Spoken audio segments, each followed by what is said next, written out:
Welcome back to the Aftermatch with Kirsten Beav. Come for the rugby, stay for the Aftermatch. You've got a 2-for-1 deal this week. Yes, we may be a little bit late releasing our official podcast, but you had a Monday hit with the All Blacks team announcement. That went gangbusters. We see you. We have seen all the comments and we've got some reaction from YouTube and from all of our social media channels from you as well.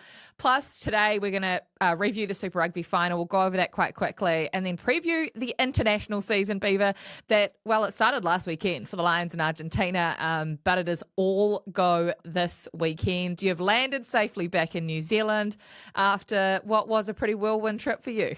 Yes, whirlwind trip, and I just need to clear it up because a lot of the people that I went and saw over in the British Virgin Islands, that's what it's called, they laughed last week when they said he thinks he's flying into New York and he doesn't know where he's going from there. I actually flew into LA. And then I ended up in a place called St. Thomas, and then I was on a boat out to the British Virgin Islands from there. So that was my travel itinerary. Shout out to all my new friends in the British Virgin Islands, and keep up the great work as far as what they do for rugby in the area and the young kids over there playing the game. So there was no 18-hour trip to New York. You were on the wrong flight. Didn't go to New York at all. Classic. Absolute classic. Just on the classics, I see you've roped in Israel Dag. How did you manage that, and how are his knees going to manage that? Look, I'm not sure he's going to be up to much more than just water boy status, but that will probably be enough. That is some team that you are assembling for that match coming up in about a month's time, I think. We're going to talk more about that closer to the time, but let's get into it, Beav. We've given you time. We have given you the time that you needed to reset, to reflect on the Chiefs. 3 finals. I didn't think it was possible to be in 3 straight finals and not to come out on top in one of them. Yeah, well, I mean, I don't know what's the biggest monkey in the world, but my kids certainly will be able to tell me. But whatever it is, come next year, that's what's going to be sitting on the Chiefs' shoulders, because they haven't got rid of it. The monkey still sits there on the back, which is the grand final losses. And this one, I think, I mean, no grand final loss is nice, but I would dare say this one in particular, Kirst, might just hurt the most, considering what unfolded there in the beautiful city of Christchurch on Saturday night. Can we just say, before we jump into the Chiefs, how incredible the Crusaders are as an organisation? 15 titles, and I think they've won 48% of all Super Rugby titles. 48%. The Chiefs have been in 3 straight finals and haven't been able to win one. It shows you how hard it is to win Super Rugby titles. But the Crusaders somehow keep managing to do it. Their standards, what has been set up in 1997-98 by Wayne Smith and the likes, that is still working today. Yeah, it's quite phenomenal. Yeah, you've got to take your hat off to them.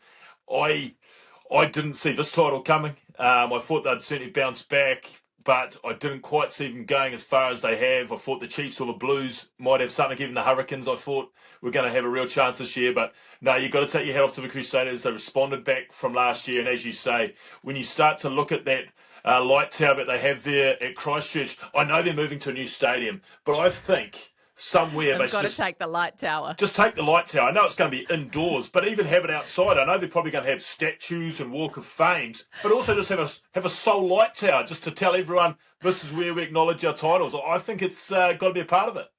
Well, you've got to have it wherever the bus pulls up for the opposition team, because that's the first thing that you want them to see is this bright orange light tower with the 15 titles on it that just towers into the sky, and instantly you know, yeah, we're in a tough place. Yeah, a lot of people put honours boards up in club rooms and school rooms and all the rest of it. I think they just need to keep that light tower as their title acknowledgement and just have it somewhere at the new stadium. Yeah. I think you're right. I think you're absolutely right about that. Now, for you sitting at home wanting a few insights from the grand final, well, here are a few insights into Beaver's brain and how this brilliant brain of his works. Every week when there's a game on, whether it be Super Rugby, NPC, internationals, whatever, Beav sends his notes from the game or his takeaways, and it's literally a piece of his mind. Now, I've got notes for Africa because he breaks the game down minute by minute, basically, as he's watching it, so he doesn't forget anything.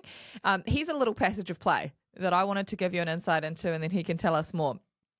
Chiefs playing tight. Good first try doing this. Bashing down one off and then an offload and then they score. Narrow. Kicking game, not great. Giving Will Jordan time. Need to free up those long kicks they're getting as, as they are getting squeezed a bit there. Explain, Beav. Explain your scatterbrain and how it works during a match. Yeah, I guess I didn't realise this was going to be public consumption, what I'm writing down on my piece of paper. But no, essentially, you're right. I do worry about my memory at times, and in doing something like this and the job we now live in, I have to have the finer points that I'm seeing and then go back to. But essentially, that was a great little caption early on in the sort of 20 to 25 minute mark about obviously the Chiefs, how they came out earlier and they were very confrontational. They were one off with the ball in hand. But also, I think one of the points there I touched on was the kicking game.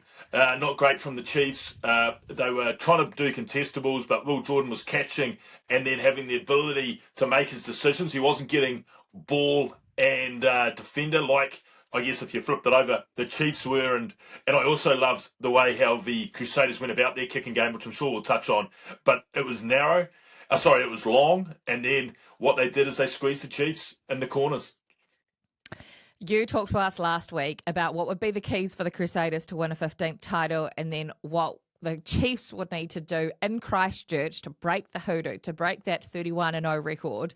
Take us through your takeaways, how that match actually played out. Well, I mean, we touched on it. I think everyone knew it was going to happen. But the set piece, I think you can call it domination in the end. The line out, they went after the Chiefs line out. It became a bit of a lolly scramble there for a lot of the game, which meant the Chiefs couldn't get the flow on. At scrum time, there was a lot of parity. It was, you get a penalty, we got a penalty early doors, and then second half really squeezed them at scrum time. Can't help but think Bauer had a lot to do with that. I talked to a few people that know a little bit more about scrummaging than I do. And they mentioned the fact that when you look at that Crusaders type 5, A, it's full of All Blacks, but B, by New Zealand standards, it's big. And they sort of felt that maybe the Crusaders, unlike other teams in New Zealand, they scrum for long periods of time, Kirsten. And what that means is someone like the Chiefs, they want a nice platform, ball in, ball out, and away they go, where the Crusaders have such experience and such confidence in that part of the field that they're happy for the ball to stay in the scrum longer. So by in turn, they have a chance of getting penalties. And as we saw, the Crusaders backed their scrum to scrum longer than the Chiefs. And in the end, they got penalties and they got domination by the end of it. But the set piece curse was where it was won and lost early doors, I think, for the Crusaders, and where it probably really took a bit of an edge off the Chiefs. I also loved the Crusaders' kicking game, and not just how they kicked, but how disciplined they were to it. In the past, I think, once you got a bit of a front foot ball, you might have looked to play a little bit. But Hotham, who I thought had his best box kicking evening or afternoon that I think we've probably seen him have all his, I guess, professional career, was bang on with all those box kicks. So Hotham's job was to obviously put them up sort of 20, 25 metres, ball and man, the Chiefs back three were getting it, and Damien, and they were making life hell for them. And I also loved Rivez Reihana's performance in the final, particularly around his kicking game. I don't think how he played is naturally how Rivez probably plays. I think of he's a genuine runner. He's an attacking 5'8". You see him play in the NPC, and you've seen him play for the Crusaders as his confidence has grown. He's been a real threat, but he was so dialed in on the Crusaders' plan. He wasn't going to muck around with kicks either. There was no creativity around his kicks. He just knew that those corners inside the 22 was where he wanted to be. He didn't care if they caught it or not. Obviously, some coaches who probably haven't actually had to experience playing 10 will always run their mouths about find grass. You've got to find grass. Well, I don't believe you have to, because if you can go into the 22 like Rivez did, they've still got to go 80 metres. They've still got to do something from 80 metres, and you're tempting them to do something. So I thought you couple all that up. And the other thing that really stood out to me about the Crusaders, as opposed to the Chiefs, is the Crusaders obviously had a plan for the night, and everyone was on the same page. They were all in the right positions for kick chase. They were all in the right positions when they did have a crack with the ball. It all flowed well. And you contrast that with the Chiefs. And sometimes between Damien and Cortez, there were forwards about 3 or 4 metres in front of the ball, missed lines. They were having to hurry kicks. And they looked like they were scrambling a lot. And it looked like a team that actually didn't have their plan nailed down and mentally in tune with each other. Great takeaways, Beav. I just wanted to tap into 2 of them there. First, Rivers. Yep. Now, this is really interesting. We've talked about the fact that last year those 2 young 10, Rivez Reihana and Taha Kemara, had to do it tough. This year they brought James O'Connor in. Everyone's thinking, hello, this guy's going to start. Where are we developing talent if this guy's going to start? Wasn't to be. Taha Kemara started the season, played exceptionally well. Halfway through the season, he gets injured.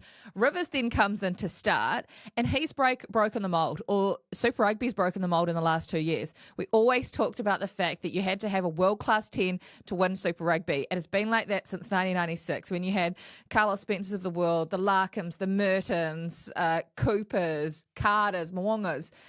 In the last 2 years, that has been broken, Beav, with Harry Plummer leading the Blues last year and Rivers leading the Crusaders. Yeah, absolutely. And I guess it's a little bit of a testament to what's around them, Kirst, and the responsibility taken by forward packs and other players. Because if you look at the 2 teams that you're talking about, the Blues and the Crusaders of the last 2 years, there's not a whole lot of non-All Blacks in those teams apart from probably the first 5s.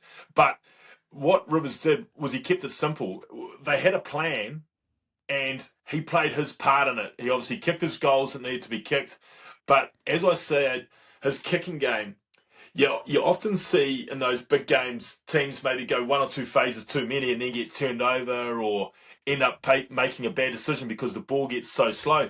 With the Crusaders, in and around that middle third of the pitch, around their own 40 up to about the Chiefs' 40, they'd do 1 or 2 phases and then they'd be kicking.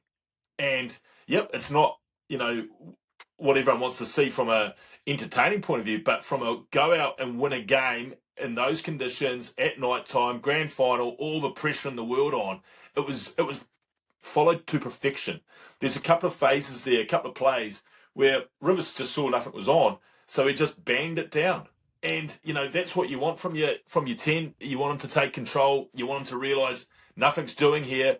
If we play any more, we're only going to get ourselves in trouble. And I thought that was probably the strongest point of Rivers' game, how he controlled field position. You've got another note here that says Possum in the headlights. I think we all know which team you're referring to there. You've said this before. I can't remember exactly what team it is, but it was when we were on radio in the last couple of years, that teams have a look about them. I don't know if everyone is able to see this, but you're able to see this look when teams are panicking and that they've basically lost the game before they've walked onto the field. What were you seeing? Why did you note that down? I just thought the boys looked a bit dead in the eyes. And I know it's a funny thing to say, and but the spark that is usually there, I think of a few of the mistakes the boys made, and when they happened, it was just a sort of a dullness about their faces, like they didn't quite know what was unfolding. I think about a couple of times where Crusaders took the ball out. I think it was Enor. He took the ball out and he sort of walked off with it, even though it was the Chiefs' line out. A few of the Chiefs chased them, but then did nothing. And I think the Chiefs of the last 16 rounds would have given Enor a push in the back and fought to get the ball so they could go quickly, but there was just nothing. And I also saw them at times trying to calm each other down. Well, I would have thought they went the other way at times. The Chiefs this year have been, I guess, really confrontational, have really had a lot of intent and attitude. And it just sort of seemed, as I said, just a bit of a dullness about their eyes and faces that when things didn't go wrong, they also didn't look like they got around each other. There was mistakes being made and they sort of just walked off into the Christchurch night by themselves. I think about when Sean Stevenson dropped the ball. And again, Shawnee's sort of blank look and then just goes back in position. It was just a funny vibe about them at times, and it just didn't look like the upbeat energy and with a little bit of mongrel attitude that you often see with the Chiefs boys. Just didn't seem to be there. The Richie Mo medal, our player of the final series that we have created because you wanted to create it. Not you, Beav. I'm talking about you sitting there at home watching and listening our podcast. You asked for a player of the final series. We have named it the Richie Mo medalist. I'm going to give you who sits on what sort of points. So after the first round of, what was it, round of 8 or round of 6, and then the semi-finals, Beauden Barrett and Damien McKenzie both have 3 points each. Fletcher Newell and Ethan Blackadder have 2 points each. And Will Jordan and Tom Wright both have a singular point each. After the final, Beav, where are you going? Who is getting your 3-2-1? Start with your 1 point. 1 point went to Rivez Reihana. I thought he played brilliantly for his job, what was needed to be done. Very controlled performance. So Rivez Reihana got 1 point. 2 points went to our All Black captain, Scott Barrett, as ever, immense in the big games, line-out time, scrum time, around the park, so dominant. And I tell you what, I've often been given grief for not allocating points to the men up front. Well, we've got 3 points in a grand final to a prop who, if you combine what he's done previously in the final series, confirms his status as player of the series. Fletcher Newell, 3 points in the final. Fletcher Newell, props to the props, gets the Richie Mo medal on the aftermatch for 2025. That is good from you, Beav. That is really good, because I never thought that you would give props to the big boys. Well, he impressed you that much in the last few weeks. Oh, I fought against the Blues. He was violently good. He was so ferocious around the park and bruising. And then obviously the finals performance against the Chiefs, scrum time and around the park again. I just thought, who could they not have afforded to lose during that finals campaign? Like, who had that big an impact? And you're starting to look, there's a few of them, but the boys up front, and for me, Fletcher Newell is our inaugural Richie Mo medalist, and it's in the mail, Fletcher, it's in the mail. It's in the mail. It must be a voucher or something then, Fletcher. It must be coming in an envelope. I wonder how we'll take it. But congratulations. Time to move on to the All Blacks. Of course, we've already had the squad this week. Now we have the French squad, 37 players that are coming down to New Zealand in the next few days. 5 players will be added for the second and third test matches. We're just over a week to go before the first test. I'm sure you've seen the French side. How many names do you actually know out of those 37? Oh, not a whole lot. Not a whole lot. If we're being honest. But to be fair, I probably wouldn't have known a whole, even if they brought the absolute top dogs, I'd have probably been able to give you 10 to 12, I would say. But I don't watch relentlessly the top 14. I watch a lot of URC, but probably not the top 14. But it's the best competition in the world. Yeah, I know. It just doesn't work with my daytime schedule sometimes. But I don't think we focus in on the French. I think that they're bringing what they're bringing, and I think this is a wonderful opportunity for this new squad that we've named for the All Blacks. Yeah. Okay. So what does this mean if you're the All Blacks? Is this does this put a huge amount of pressure on the All Blacks? They need to win the series 3-0, no doubt about it. Or actually, is it a chance for the All Blacks to sit back and go, we can now blood some new talent as well? How do you think they feel going into this series against really what is an understrength French side? Is Razor stoked, or would he have wanted some hardy test matches? Oh, I don't think you can assume that they're not going to be hard test matches just because they've left so many behind. So I don't think the mentality, it won't be discussed in the All Blacks about, we've got to do it this way now because it hasn't got DuPont and Intermac and all these sorts of names in it. They will still be going out as they were. It might give them a little bit more freedom around selection, Kirst, and when they blood these guys.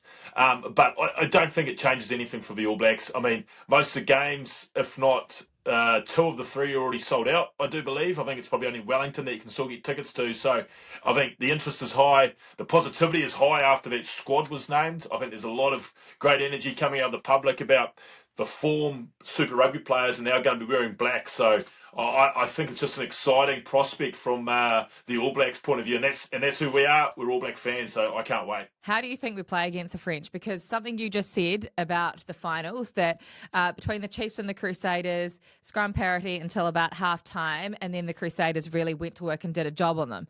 And the Chiefs, Type 5, probably now have more All Blacks in them than the Crusaders Type 5.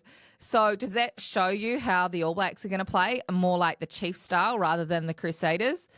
Oh, no, because that starting front row from the Crusaders, they were all there, obviously, and you couple in the fact with two of our premier props with Lomax, the group. So you can have whatever style you want, but you still got to be an absolute force at scrum time. I think it's great they've gone the loose forward mix. It's great the midfield mix and the excitement that I think we're presuming is going to be brought by the squad. But at Test match footy, we've seen it in World Cup finals after World Cup finals. We've seen the Springboks do it. If you can't scrum, then doesn't matter what you've got on at the back curve. So no, they'll pick the best scrummaging front row they can, certainly in game one, because there'll be a bit of the unknown, and also they will still try and play an up-tempo game because we've seen it in the past, the French, with a few of their big-name props that some born in New Zealand have tried to deliberately slow the game down, have tried to reduce the speed of it. So, no, the All Blacks will try and play up-tempo, and they'll just back their big boys to be able to keep the fitness up.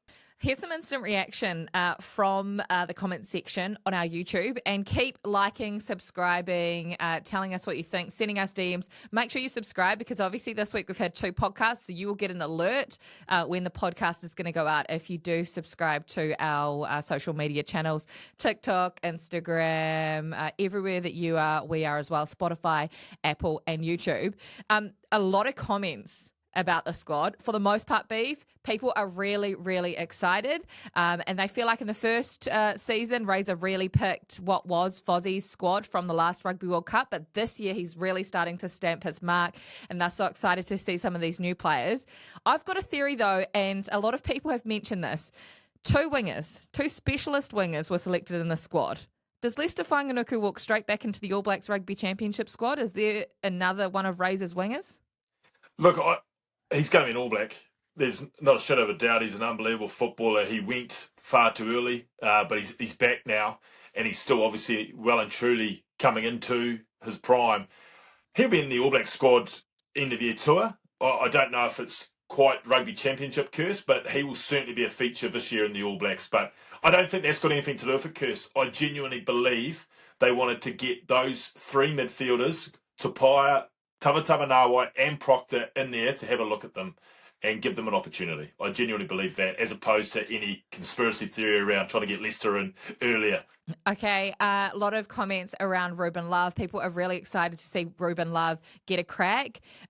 Will he get a start at 15? BG saying that Will Jordan needs some rest at some point. And obviously we need a backup to Damien and Bodie if either of them are ever to be out. Do you give him a crack at 10 during this series, Beav? Do you give him a crack at 15? What are you thinking around Ruben Love? Yes, an interesting one. Is he our second best 15? Or is he someone who's great utility value, but his future might be in the 10 jersey? And I'm starting to think, from what I saw in Super Rugby, I think he's probably really quickly transitioned into a 10 and a 10 of very, very good quality. So, I mean, if Will Jordan wasn't there, who would be the starting 15? Someone like a Geordie Barrett could easily do the job. Obviously one of the 10s could do it. But I don't know. Just personally, I think Ruben Love, and I'm not saying he's the starting All Black 10, not at all, but what I'm saying is I think his development, where he's got to in the last, 2 months, I think his stocks as a first 5 have gone through the roof, and maybe that's the All Blacks want to put some time and effort into him there. This is really, really interesting. I'm sick of the versatility tag. This one's from Grupp 2906. Ruben Love is not an international winger. He is a fullback or a first 5. Nor is Nawai a winger. He's a centre. Ioane is not a centre. He's a winger. Geordie Barrett could play fullback. I'm sick of the versatility tag. And that is one of the biggest things that Razor said about this squad is that his players are versatile and can basically play anywhere. They can all cover multiple positions. Are you sick of the versatility tag, Beav? Would you like players in their very best positions, or are you happy with seeing a really flexible squad? Well, it makes it harder for us to pick our 15 every week, doesn't it, when we're trying to preempt the All Blacks selections. I will say, particularly on one of those names mentioned there, Nawai has jumped to prominence as a midfielder. Like, absolutely played the house down as a midfielder. Was anyone talking about him as a potential All Black 2 years ago as a winger? And the answer was clearly no. So I just find it fascinating that there's this commentary out there at the moment that, he could be starting for starting winger for the All Blacks. Well, I think that would be a massive step and almost throwing him in the deep end when he has done all this great work and shot to prominence and become an All Black on the back of 16 weeks straight of being one of the best 12s in the competition. And so I can see what they're talking about there. Just on that, remember we talked about turnover kings and the amount of turnovers between du Plessis, Karefi and Nawai. 7 was the magic number you plucked out. We were forgetting another person as well. Sevu Reece, another turnover king, who is a winger. Yes, and it's a wonderful attribute to have in those wide channels, because what you've got to consider, Kirst, is in those wide channels, it's not necessarily the best cleaners that are coming to get you. So if you're someone like Sevu, who is very good over the ball, Nawai, very good over the ball. I mean, Nawai gets turnovers and penalties when the loose forwards are coming to clean him out. If he's out there doing it in the wide channels like Sevu, and some wingers and fullbacks are trying to clean you out, who, see cleaning rucks as, I guess, a bit of a necessary evil to play rugby, I think you could create all sorts of havoc out there. This one's from MBXQ9HU. Timothy Tavanawai, so happy he made it. He's going to do big things for the All Blacks this year and beyond. The All Blacks will be number 1 in the world rankings by the end of the year. Beaver, time now for your bold prediction. Where do the All Blacks finish the calendar year? Where in the world will they be ranked by the end of the year, knowing their schedule? 3 tests against the French, 2 against South Africa here in New Zealand. Yes. They take on Ireland in Chicago, and then they've got the Grand Slam Tour. Where do they finish at the end of the year? Who said they'll be number 1? MBXQ9HU. You are the oracle. You picked your All Blacks bolter, so we're asking for the same thing now. Lay it all out there. Yeah, MBXQ9HU. Dash in between the B and the X. I agree with you. I think we will be. And I'm excited, and we'll do it in a beautiful way. I think we'll be back playing aggressive, entertaining rugby, having a crack. Yep, I'm with you, mate. Number 1 in the world. Let's go and do it. There you go. Last question. This one's from Thuds Ray, who always comments on our page. He says, congrats, Kirst. Have we welcomed a Damien or a Mackenzie? Unfortunately, for Grins, they didn't pick up a Super Rugby title in 2025. So neither Damien or Mackenzie. It was a boy, and his name is Lucas. So thank you so much for all the love, because there was so many comments on our YouTube as well, congratulating myself and our family. Beaver, the biggest tour in 4 years, aside from the Rugby World Cup, is finally here. It is the British and Irish Lions Tour of Australia. Last year, the English, the Irish, they were all saying, what's the point? Why are we even going? Well, now things are starting to get really interesting, Beav, because the Lions were beaten by a Southern Hemisphere team, Argentina, who were thrown together at last minute on the weekend in Dublin. Yeah, great game of footy it was. I watched it with a whole lot of Lions fans, i.e. Poms, Irish, Scottish and Welsh. How did they take it? They didn't take it too well, considering me and a couple of Aussies and South Africans were whipping home the Argentinians. No, hasn't that set the tour up? Wonderful game of footy there in Dublin. Didn't you love seeing the entire crowd, even in Dublin, in red? Isn't that what makes the Lions specials? So good. Yeah, it was. How many jerseys? How many Lions jerseys are sitting out there around the world? The travelling army. I think there's 25,000 of them coming to Australia, Beav. I was going to say, I wouldn't mind a share in that clothing company who's putting it all on, because you've just sold 60,000 in Dublin, clearly. No, it was brilliant. It was a good game of footy. It's a little bit concerning that we've watched Super Rugby and how that's reffed, and now we're watching internationals, which we know are refereed differently, and the TMO is injecting and we're slowing the game down. But that was my only gripe with watching it. I thought it was a great game of rugby. Yep, there's probably only 5 or 6 who will be frontliners, I would imagine. And I would suggest that the Irish contingent is going to be heavily part of that starting 15. And the other thing I'll suggest while we're talking Ireland and the Lions is I think we saw enough of the Lions in attack that they are going to play a very similar brand of footy to Ireland does under Farrell. A lot of retention of ball, a lot of high phase, high speed, playing quickly, little plays off the back of it. So I think Joe Schmidt would have seen enough there to know what he's working towards. But it just adds to the excitement now, doesn't it? Obviously kicking off in Perth this weekend. Yeah, so I'm going to go over the schedule. Obviously, we've started things against Argentina and Dublin, but then the 9 matches in Australia, starting this weekend against the Western Force in Perth, and then they take on the Queensland Reds, New South Wales Waratahs, before they take on the Brumbies. And internationals do not start until the first test is at Suncorp Stadium in Brisbane on the 19th. So we're still a month away from the first test match, and that is all Joe Schmidt is focusing on. Does he lick his lips right now? There are some interesting things going on in the media, and I am loving what Joe Schmidt's doing. He's got a bit of Rico Ioane about him at the moment.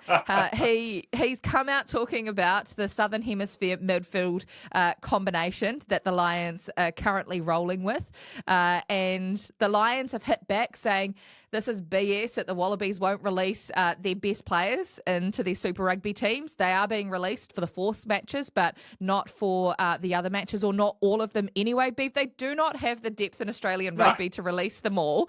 Plus, his number one focus is to win this series. His number one focus is not for these Super Rugby sides to beat the Lions. And as Joe Schmidt has come out saying in response, are the Lions going to put their best side out there for 9 straight matches? I don't think so. No, and the funny thing is that was the importance for me of that Argentina fixture, because they're not going to get tested like if they come to New Zealand where they've got the mouldy All Blacks. They've got 5 Super Rugby teams with a lot of depth.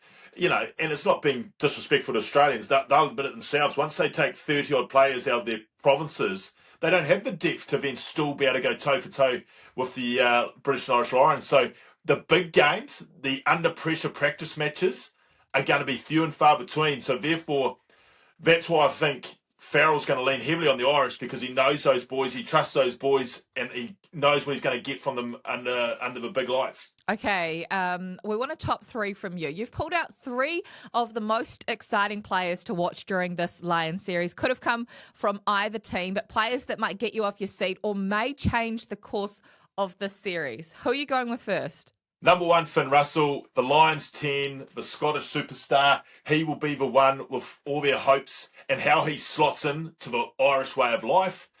Number 2, no doubt about it, Joseph Suaalii. So important for both the Wallabies on the field and off the field. He'll generate all the hype in Australia. He's such a big name over there. And I tossed up between 2 other Australians. One of them's playing for the Lions, and the other one's going to be, I think, the fullback for the Wallabies, and Mac Hansen and Tom Wright. And I've gone the Australian boy, well, the Australian playing for Australia this time, and Tom Wright. I loved what I saw from Mac Hansen when he came on for a 20-minute cameo in Dublin. But I reckon Tom Wright and what he was able to do in Super Rugby all year, what he did on the spring tour last year, him and Joseph Suaalii can carry a lot of the hopes of the Wallabies in this series. Joe Schmidt wasn't wrong about the Southern Hemisphere midfield partnership, though, was he? No. Aki Pelotu. He's good. And, of course, our Kiwi. He is good. There's no doubt about it. But, I mean, there's others. There could be a couple of other options there for him. But if they stay that way, then they're going to have their work cut out. Okay, something else that's caught my attention this week, Beav, and that is the Springboks. They are in action this weekend in Cape Town against the Barbarians. Is this the greatest Barbarians trip to be on? And when I look over these 23 names, I think this isn't the same sort of Barbarians trip that you went on when you're missing team meetings. Like, this team means business.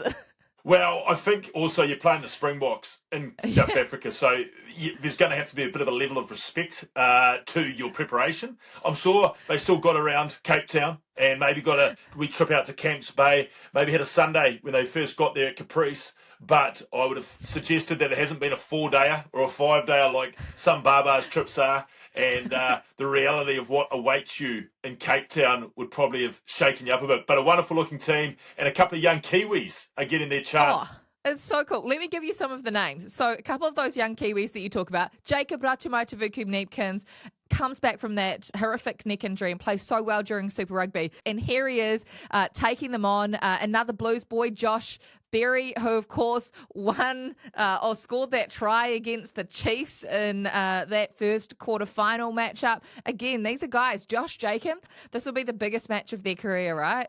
Yeah, absolutely. When you think about Berry, who's had a wonderful Super Rugby competition, I don't know if he's ever played South African teams, and he is about to walk into the furnace, which is great for his development. Like, it's a wonderful opportunity for a young man.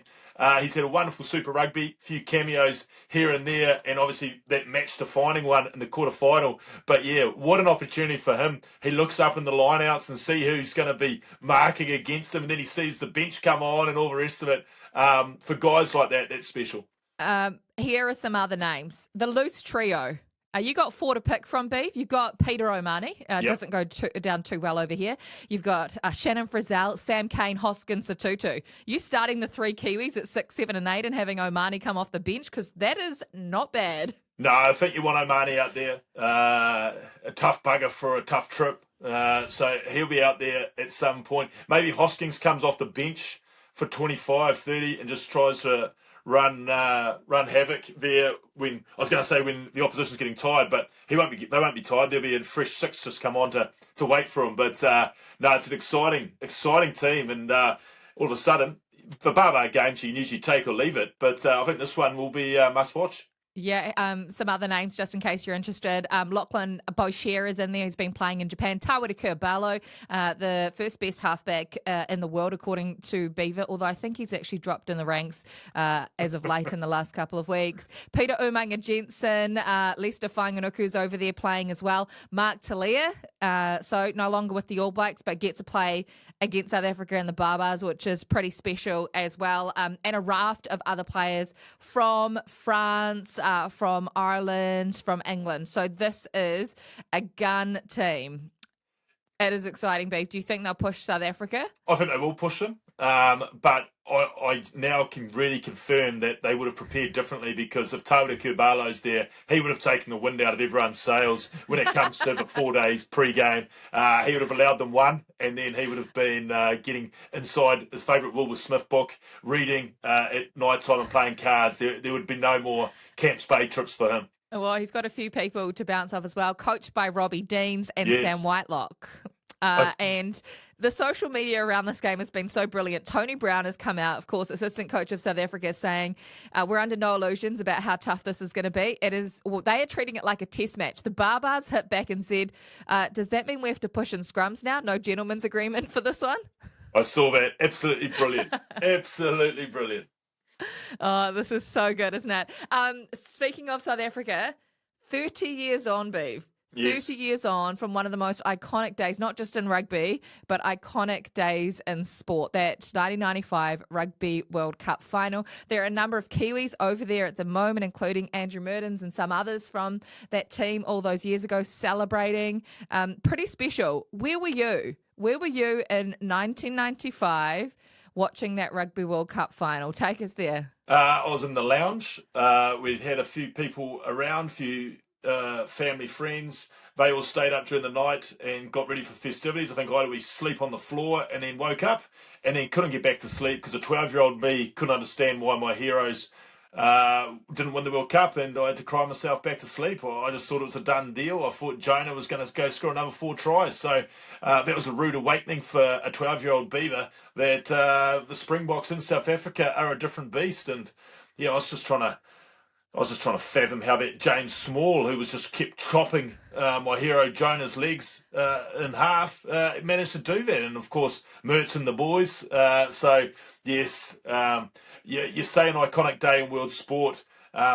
Still one of the saddest days in New Zealand's sporting history, because that was a special team that went over there. They were playing a great brand of footy, but got done by almost a greater power when you think about the Nelson Mandela and effect and all that followed with it for the Rainbow Nation.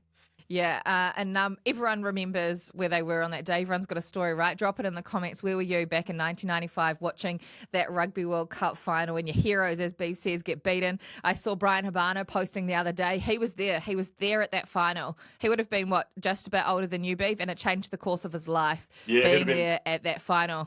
Yeah, he'd have been 11 or 12 too. And yeah, I mean, you can't begrudge what it meant for a country and what it meant for the sport.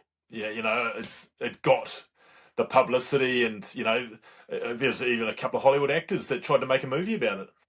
They tried, didn't they? They tried, but I think the kick actually outrated them on Rotten Tomatoes. 99% on Rotten Tomatoes. If you haven't seen the kick, still to review that movie, it will be coming. That is us on the aftermatch for this week. We thought we'd keep them short and sharp since we've given you 2 podcasts this week, but we will be back next week. Regular programming will resume. I think, as long as Beav doesn't get swifted away to Los Angeles or New York or wherever he ended up going in the world. Were you even in the Caribbean, Beav? I was, yes. Caribbean, oh, you were. Yes. Yeah. You were in the Caribbean. Good to have you back. Thank you so much for joining us. Don't forget to subscribe so you get some notifications on exactly when we will be on, in case we do throw a couple of bonus episodes at you as well. Like, subscribe, share, and comment, and we'll see you next week on the Aftermatch.